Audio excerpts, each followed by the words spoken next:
A little girl talks to the dead through the TV. A closet becomes a doorway to the other side. And a family discovers that maybe they should have asked a few more questions before buying that house. That was Poltergeist, the 1982 film that turned "They're Here" into two words no parent wants to hear at midnight. But behind the film are stories even stranger. Disputes over the director, unbelievable horror effects, and details that audiences misunderstood for decades. Today we're going through 20 weird facts about Poltergeist that you may not know. Stay until the end, because we'll look back at the 4 deaths that created the Poltergeist curse, and the truth behind them may be completely different from the story Hollywood has told for decades. Before we begin, hit like and subscribe so you don't miss the interesting stories coming next. Alright, number 1. The skeletons in the pool.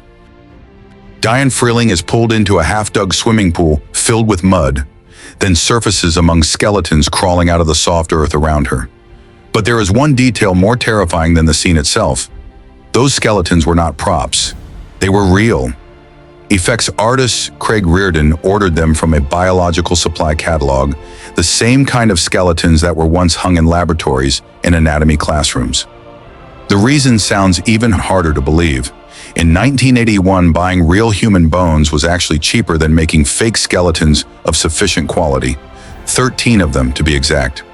Reardon and his colleague Michael McCracken then personally sculpted the rotting flesh onto the real skulls, covering the bones with layers of foam rubber until they looked like something that had just crawled out of an old horror comic book. Jo Beth Williams spent 4 or 5 days in that mud, screaming and struggling among skeletons that the entire time she still thought were just plastic props. No one told her the truth on set. Years later, Williams happened to run into one of the effects artists and complimented him on what a great job they had done making the skeletons.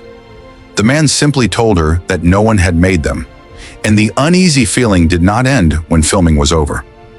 Williams once said that the story haunted the cast so much that when Poltergeist 2 began filming, her co-star Will Sampson, who in real life was a spiritual practitioner of the Muskogee Creek tribe, performed an exorcism ritual alone on the set in the middle of the night. Number 2. One house, one take, no second chance. At the end, the Freeling family's house had to collapse into itself and disappear completely. ILM built a 6-foot-wide miniature model, detailed down to every roof shingle, then positioned the entire model upright. The camera was placed above it and filmed at 300 frames per second. Underneath the house were steel cables. On cue, they all pulled and tore the model apart from below, while a vacuum placed under the floor sucked the debris down and out of the frame. This made the house look like it was being swallowed by something, instead of simply being smashed into pieces. And they had exactly one chance. Not one main take, and then another if it failed, but truly only one single take. The model tore itself into pieces in about 2 seconds, and there was no second house prepared to replace it. Months of work would disappear in that single moment. Fortunately, the shot worked. It was only when they watched it back in the screening room that they realized just how effective it was. When the house collapsed on the screen, the projectionist, a man who made his living watching movies and had seen just about everything, still unexpectedly blurted out from the projection booth. Spielberg heard the reaction from the seats below and immediately knew he had the shot. Number 3. Spielberg put his own childhood nightmares on film. Poltergeist is basically Spielberg's childhood, put on screen with a budget. He said that very clearly to Rolling Stone. If E.T. was his personal resurrection, then Poltergeist was his personal nightmare. Both came directly from Spielberg's childhood, and he even specifically named each fear: a clown doll, a closet, anything that might be under the bed, and a tree outside the window of his New Jersey home that seemed to lunge toward him whenever the wind picked up. Eventually, all of those fears appeared in the finished film. Spielberg called the scene where the tree grabs Robbie a direct recreation of that very memory. But Poltergeist only exists because another project died. After Close Encounters, Spielberg developed a follow-up horror project called Night Skies, about a family surrounded by hostile aliens. He hired John Sayles, the screenwriter of Piranha, to write the script, and later offered the project to Tobe Hooper. But Hooper did not want aliens. He wanted a ghost story. So they turned the extraterrestrial creatures into the dead, while the idea of a friendly alien was given to Melissa Matheson, who later turned it into E.T. The two films ultimately opened exactly 1 week apart. The press called it the Summer of Spielberg. And ironically, the man everyone still insists did not really have a voice in Poltergeist was the very reason it ultimately became a ghost story. Number 4. No one told the clown to stop. Robbie Freeling's clown doll is probably the prop most responsible for making an entire generation terrified of clowns. But the scene where it pulls Robbie under the bed came closer to a real emergency than anyone expected. Oliver Robbins, who played Robbie, was only 10 years old at the time. There was no CGI to rely on, so the boy had to actually struggle with a life-size mechanical clown. And during the scene where it strangles Robbie, the puppet's 2 arms closed around his neck and just kept tightening. Robbins started saying that he could not breathe, but everyone watching thought he was simply acting too convincingly. According to the story, Spielberg even yelled for him to keep going, telling him he was doing a great job, until he realized the boy's face was beginning to change color. At that point, Spielberg immediately ran in and pulled the clown's arms away from him. The strange thing is that Robbins himself cannot confirm any of those details. When asked about that day years later, Robbins said he had heard the story many times, but had absolutely no memory of the incident and believed that perhaps he had passed out. So one of the most famous near disasters during the production of the film became a story that seemingly everyone knows, except the 10-year-old boy it actually happened to. Number 5. Mom and Dad got high on oregano. Before the ghosts really turn violent, Poltergeist suddenly stops everything for a scene that has almost nothing to do with the haunting. Steve and Diane are lying alone in bed after the kids have finally gone to sleep, passing a joint back and forth and slowly dissolving into giggles. But Jo Beth Williams and Craig T. Nelson were not actually smoking marijuana. The joints were rolled with oregano, and as Nelson later told Vanity Fair, they actually tried to light them and smoke them. Either way, that is one kind of commitment to the scene, and almost none of the fun parts of this scene were written in advance. Nelson had worked as a comedy writer and stand-up comedian, so Hooper and Spielberg simply let the two of them improvise. Nelson himself came up with the bit where he sucks in his stomach and then lets it out. In, out, in, out. Williams said that the routine made her genuinely laugh so hard that she lost control, and after enough takes, the two of them started to actually feel like they were high. But there is one theory that has lasted for years. Maybe they were completely sober the entire time. They only sounded crazy because what they were saying, quite literally, was already crazy. Number 6. Someone wrote this story back in 1962. Spielberg is the only person credited for the story of Poltergeist. Richard Matheson received no credit at all, and he had reason to speak up about it. In 1962, Matheson wrote Little Girl Lost, an episode of The Twilight Zone about a little girl named Tina who accidentally passes through her bedroom wall and disappears into another dimension. Her parents can still hear her calling for help, but they cannot see her or find a way to reach her. Eventually, her father has to enter that dimension to pull her back. The story came from one of Matheson's own experiences. One night, his daughter rolled under the bed. He could hear her but could not find her, and that moment gave him the idea for Little Girl Lost. Spielberg grew up with The Twilight Zone, and according to Matheson, years earlier, he had asked to borrow a copy of this very episode because he wanted to adapt it. Matheson also noticed another familiar element in Poltergeist: the parapsychologists who show up with scientific equipment to measure the haunting. According to him, that detail came from his novel Hell House. Years later, Matheson summed up the story quite simply. Poltergeist was inspired by one of his works, but he was never given credit for it. And Matheson was no stranger to Spielberg. He was the man who wrote Duel, the television film that helped put Spielberg on the map early in his career. Even so, Matheson never sued or publicly demanded anything. In fact, he even joked that perhaps Spielberg felt guilty about the whole thing. That did not stop them from working together either. Spielberg continued to hire Matheson and eventually brought him on as a creative consultant for amazing stories. If an overlap like that happened today, a screenwriter could be dragged online within an hour. But in 1982, the story barely attracted any attention, except among a group of horror fans who knew every episode of The Twilight Zone by heart. Number 7. No one wrote the face-ripping scene.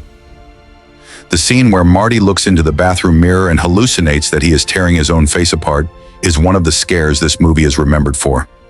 A screenwriter could have built an entire script around that horrifying image. But the strange thing is that no one actually wrote it. The sequence does appear in the script, but the face-ripping does not. That idea was created by Michael McCracken, Craig Reardon's associate on the makeup effects, right there on the set, when the crew already had everything prepared to shoot the other effects in that same sequence. And the reason we know this comes from a rather unexpected place. A few years later, a lawsuit forced the people involved in making the film to give sworn testimony and explain exactly who had come up with what. McCracken is credited for makeup, but he was never credited for the face-ripping idea itself. So one of the most talked about scares in the film, technically, does not really belong to any officially recognized name. Perhaps it is time Michael McCracken got the credit he deserves for that idea. All right, before we move on, I want to ask those of you who watched Poltergeist years ago one thing. What moment in the movie actually kept you awake at night? Not the most famous scene, but the one that made you look around the room after the movie ended. Tell us in the comments. I bet everyone here will have a different answer. And if you're enjoying this video, hit like and subscribe. Now back to Poltergeist. Number 8. One lunch break, 2 movies. Imagine missing out on one of the biggest roles of the decade, only to accidentally land an even bigger one. That is exactly what happened to Drew Barrymore. During casting in 1981, she auditioned for Carol Ann and was actually considered a strong candidate. But Spielberg had a very specific image in mind, and he eventually found what he wanted in a place where no audition was taking place at all. Heather O'Rourke was only 5 years old at the time, eating lunch with her mother in the MGM cafeteria, while her older sister was filming Pennies from Heaven right there on the lot. Spielberg had just finished eating when he noticed the little girl, walked over and asked the family to bring Heather in for an audition. But the first audition did not go as expected. He gave her a stuffed animal, hoping it would make her show fear, but all he got back were giggles. Clearly the wrong bait. So Spielberg called her back, this time bringing a scary storybook and asking her to scream. Heather screamed until she eventually started crying. That was enough for Spielberg to know he had found Carol Ann. Drew Barrymore, however, did not walk away empty-handed. Spielberg already had a second movie about a family in danger lined up right after this one. So he cast Barrymore in E.T. as Gertie, the role that would later make her a star. Just one lunch break in the MGM cafeteria, but in the end, 2 of the biggest movies of the decade found the faces audiences would never forget. Number 9. They did not cut a single frame. The Motion Picture Association of America initially rated Poltergeist R, but the reason was not exactly the violence. The chairman of the ratings board believed the main problem was the level of terror, especially from the sound. The Dolby mix surrounded the audience and made the experience too intense. MGM wanted to target a teenage audience, so the studio decided to appeal. As a result, the appeals board voted overwhelmingly to lower the film to PG.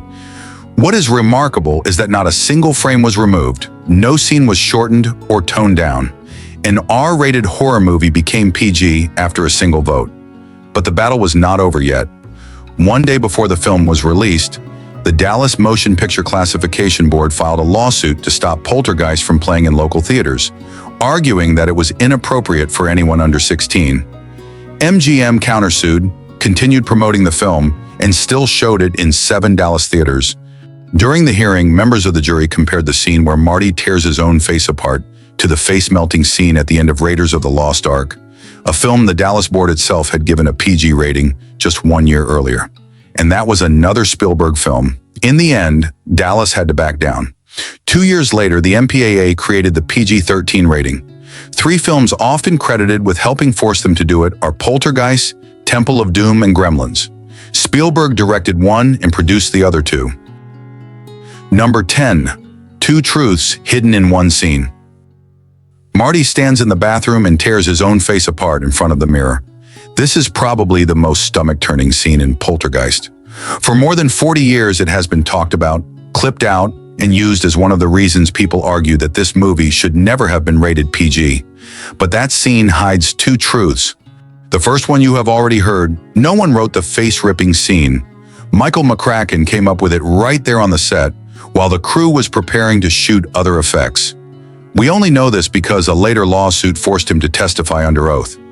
McCracken received credit for the makeup, but he was never credited for the idea itself. The second truth is in the hands. For 40 years, audiences have assumed they belonged to Martin Casella, who played Marty, but they did not. The effects team built only one lifelike bust of Casella's head. There was no second one. So when they filmed the close-up of the face being torn apart, the person who put his hands into the frame and performed the scene was Steven Spielberg himself. He even borrowed Casella's watch and ring to make the hands look like Marty's. And according to Casella, Spielberg enjoyed every second of filming that scene.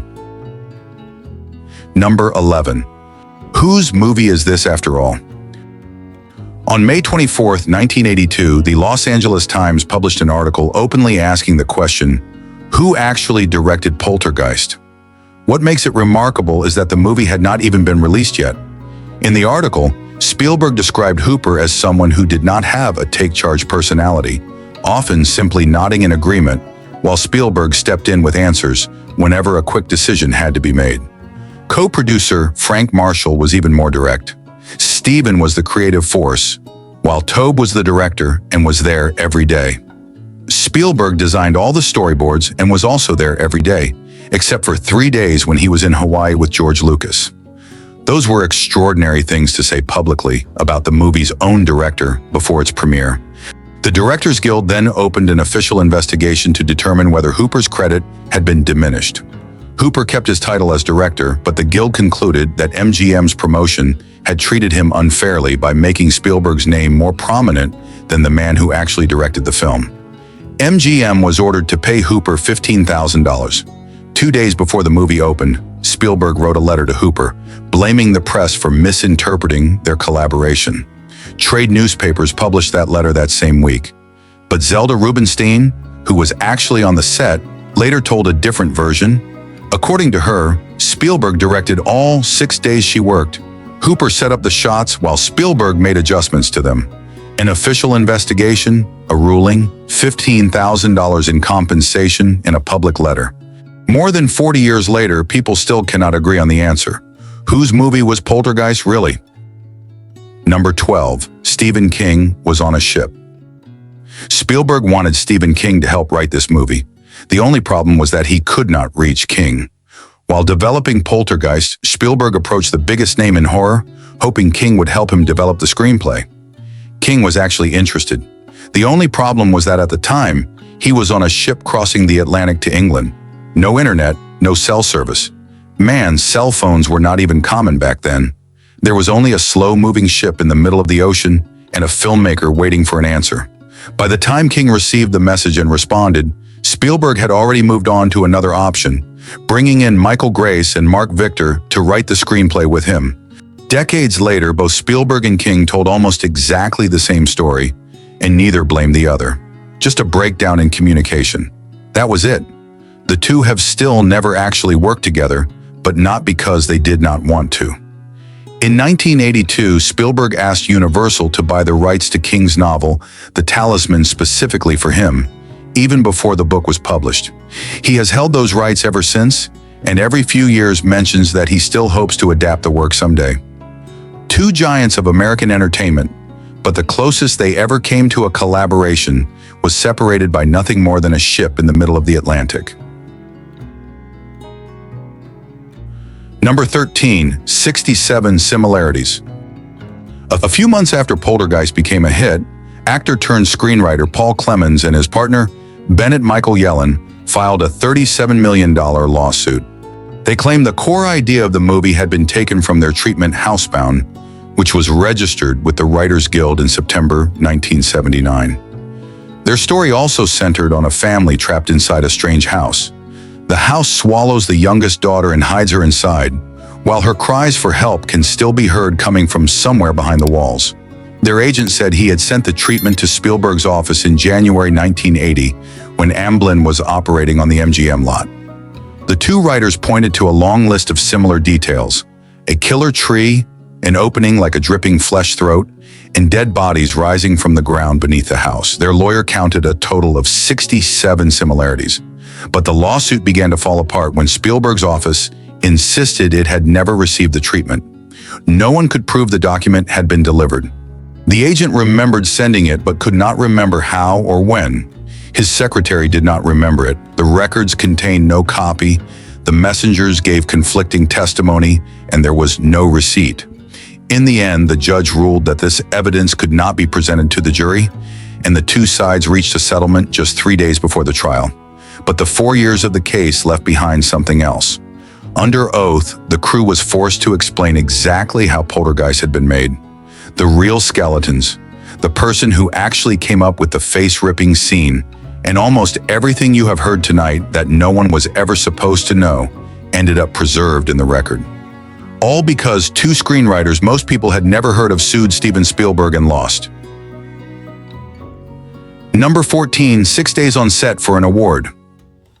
4 years before she told Carol Ann not to go toward the light, Zelda Rubenstein was still processing test samples in a blood bank.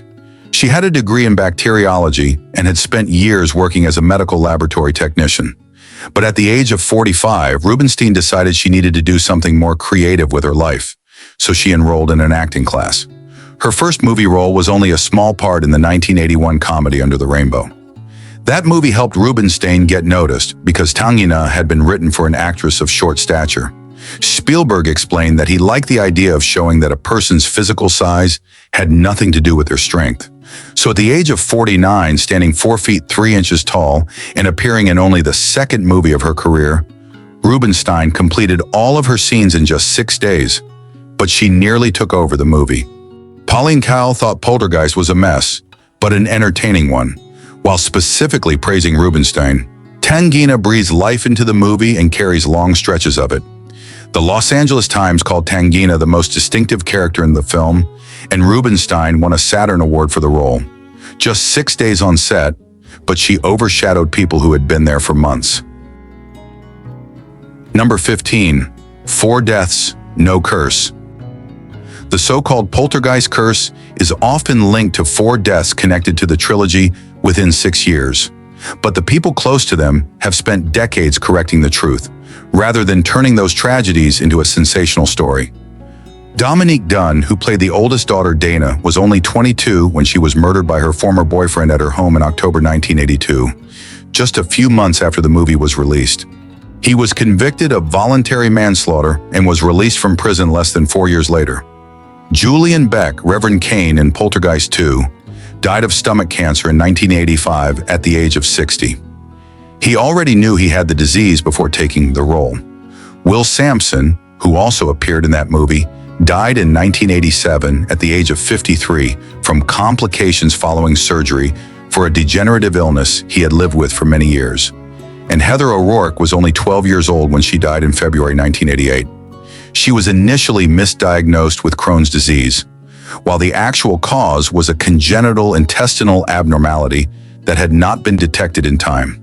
Cancer, a degenerative illness, a misdiagnosis, and a murder. 4 completely different causes, all clearly documented and all belonging to the real world. Craig Reardon, the effects artist who is often pulled into the story of the curse, was also very direct. He does not believe in a curse. What bothered him was that people took his props and used them to create a legend, then connected that legend to real families who had to bury real loved ones. So we have just explored 15 weird facts about Poltergeist, from behind-the-scenes secrets to the true story behind the curse that has followed the movie for decades. Of the 20 facts today, which one surprised you the most? And after everything, do you still believe that the Poltergeist curse really exists?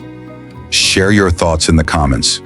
If you enjoy stories about weird facts and the secrets behind classic Hollywood movies, do not forget to hit like, subscribe, and turn on notifications. Thank you for spending your time with us.